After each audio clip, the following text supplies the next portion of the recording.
السلام علیکم ورحمۃ اللہ وبرکاتہ۔ بسم اللہ الرحمن الرحیم۔ یا رب ایسی دولت سے دور رکھنا جس کے نشے میں ہم تجھے بھولا بیٹھیں اور تیری مخلوق کو رلا بیٹھیں۔ ماں باپ سے کبھی حساب نہ کرنا ورنہ رزق کے سارے دروازے تم پر بند ہو جائیں گے۔ میں تم سے اپنی قبر پہ اپنی فاتح کا حق بھی چھین لوں گی۔ یہ میری زندگی کی آخری وصیت ہوگی۔ مقدر میں رات کی نیند نہیں ہے تو کیا ہوا، جب موت آئے گی تب جی بھر کے سو لیں گے۔ محبت وہ مرض ہے جس کا موت کے سوا کوئی مرہم نہیں۔ یہ کھونا کیا یہ پانا کیا، تم بس میرے ہو اتنا خیال رکھنا۔ دل نادان ہے تو کیا نادان ہی رہنے دو، اگر عقل مند ہوا تو قیامت ہوگی۔ تم نے پہنا ہے تو اس رنگ کو شہرت ملی ہے، ورنہ سیاہ رنگ ہر کسی پہ کہاں جچتا ہے۔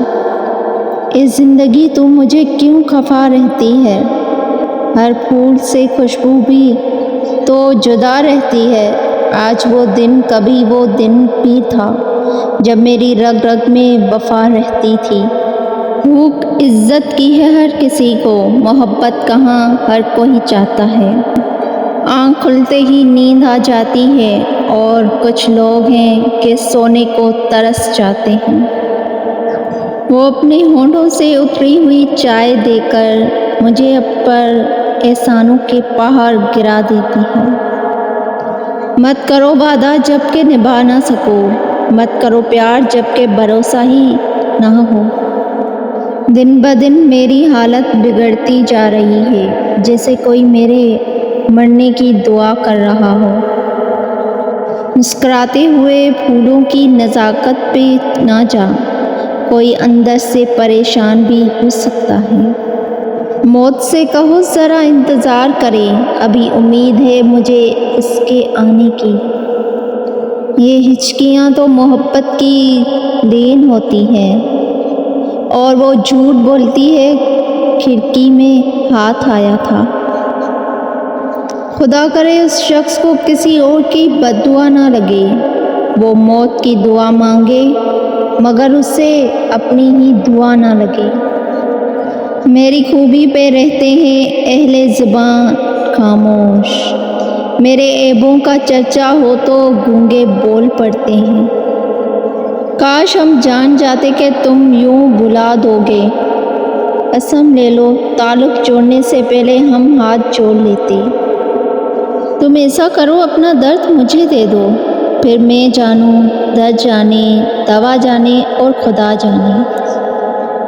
جسم پہ لگے زخم کو کوئی بھی بھر دے گا، مگر اس دل کے زخموں کو تیرے سوا کوئی نہ بھرے گا۔ زندگی میں اتنے مصروف ہو جاؤ کہ کسی کو یاد کرنے کا وقت نہ ملے۔ اس کے رویوں نے مجھے اس کے بغیر جینا سکھا دیا۔ کانٹوں میں گزار دیتا ہے گلاب اپنی زندگی، کون کہتا ہے کہ پھولوں کی زندگی میں کوئی غم نہیں ہوتا۔ آپ کو دل سے چاہنے والے شخص کی پہچان اس بات سے ہوتی ہے کہ آپ کو دل سے چاہنے والے شخص کی پہچان اس بات سے ہوتی ہے کہ چاہے کتنی ناراضگی اور لڑائی ہو جائے، یہ آپ کو چھوڑے گا نہیں۔ اے اللہ، وہ تمام لوگ جو اپنے نصیب کے کھلنے کے لیے صرف تیری ایک کن کے منتظر ہیں، ان کے لیے وہ کن فرما دیجئے۔ آمین یا رب العالمین۔